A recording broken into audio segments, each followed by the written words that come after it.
Right. I don't exactly know if this is going to work out.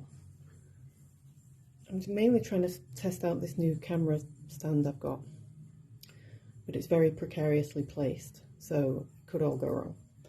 But I just want to show really what I'm doing with blending. See how I've been trying to get this piece finished for a long time now. I just want to blend. I made a bit of a mistake here. I used the wrong colour, or my brush was dirty, so it's kind of, he's ended up with like a bit of a muddy forehead.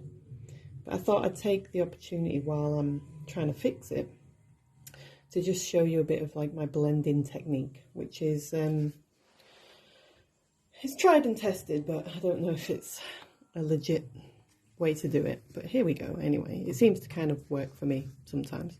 So what I'm doing is, because my palette is so messy, that's probably why I'm picking up old colours and accidentally putting them in this guy's skin tone. So I'm just taking my, I always have to hand a little bit of paper, and I've just got a bit of a light pinker shade.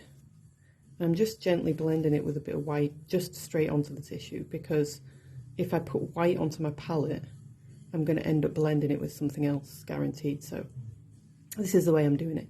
And to get a good blend, I found you really needed like a dry brush, because if you do it, if you go on with a wet brush, you can, what can happen, which is what's happened just right here, is that it will take the paint, the old paint up sometimes. So the drier the better. And of course there's still old colours in there, which water will bring out. So I'm just drying it off. I've just picked up some of that kind of light pink colour with a bit of white, and I just go in sort of like this to blend that base colour out. So it's still there, the colour's still there, so we still get that shadow that everybody has underneath the hairline. But now it's blending in with that highlight. Again, this kind of dotting method is, I don't know if it's a legit way to do it. It really destroys your paintbrushes. So if you're precious about them, I wouldn't use any expensive ones or anything. And you just go in like that. And that's what gives you a really, it wasn't until I started using a dry brush that I really got that kind of 3D effect on, I think it was on Tony Forrester that I first kind of went, ah, this works, because I was using black and white for that one, so I couldn't use different colours as much to bring out the depth. So that's how you kind of blend it in. There's probably a lot more that I need to do, and then I obviously have to go over this hairline anyway, so it doesn't matter if I get it all over.